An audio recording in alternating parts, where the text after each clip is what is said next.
को खुशी और सुकून के साथ जन्नत में रहने की इजाजत दी और फरमाया, ऐ आदम सुन लो, जन्नत की सारी नेमतें तुम्हारे और हव्वा के लिए हैं।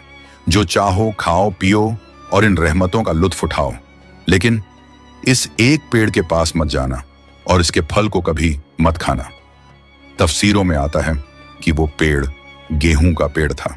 हजरत आदम और हव्वा अलैहिस्सलाम जन्नत में सुकून और मोहब्बत के साथ रहने लगे।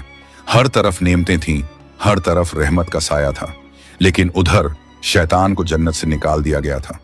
वो बाहर बैठा हर पल इसी फिक्र में डूबा रहता, कैसे मैं आदम और हव्वा को बर्बाद कर दूं। उसने अपने पुराने इल्म और दुआएं याद की। वो वही वजीफे और इसमें आजम पढ़ने लगा जिनसे वो जन्नत के दरवाजे तक पहुंच सके। आखिरकार उसकी चालें कामयाब हो गईं। वो जन्नत के दरवाजे के करीब पहुंच गया। वहां उसने देखा जन्नत की दीवार पर एक मोर बैठा है। मोर ने उसे देखा और पूछा, तू कौन है? शैतान बोला, मैं एक फरिश्ता हूं। फिर मोर ने उससे पूछा, तो तू यहां क्या चाहता है? शैतान ने चालाकी से कहा, मैं जन्नत में दाखिल होना चाहता हूं।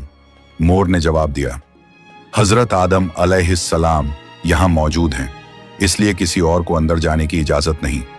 शैतान मक्कारियों से मुस्कुराया और बोला, भाई मोर, मुझ पर रहम करो। अगर तुम मेरी मदद करोगे तो मैं तुम्हें ऐसी दुआएं सिखाऊंगा जो पढ़ने के बाद तुम कभी बूढ़े नहीं होंगे, कभी मरोगे नहीं और जन्नत से कभी बाहर नहीं निकाले जाओगे।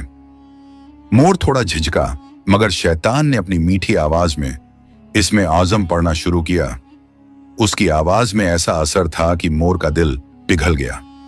मोर ने उसकी बात मान ली और उसे जन्नत के दरवाजे तक पहुंचा दिया। वहां एक बड़ा सांप पहरेदारी कर रहा था। मोर ने सारी बात सांप को बताई। सांप ने शैतान से पूछा, तू कौन है? शैतान ने फिर झूठ बोला, मैं फरिश्ता हूं। मैं अर्शे अजीम के नीचे रहा करता था। वहीं मैंने एक ऐसा इसमें आजम सीखा जिसे पढ़ो तो हर मुराद पूरी हो जाती है। सांप की आंखों में लालच चमक उठा और उसने कहा, वो दुआ मुझे भी सिखा दो। शैतान ने मुस्कुराकर कहा, जरूर सिखाऊंगा, मगर मेरी एक शर्त है। सांप ने पूछा, कौन सी शर्त?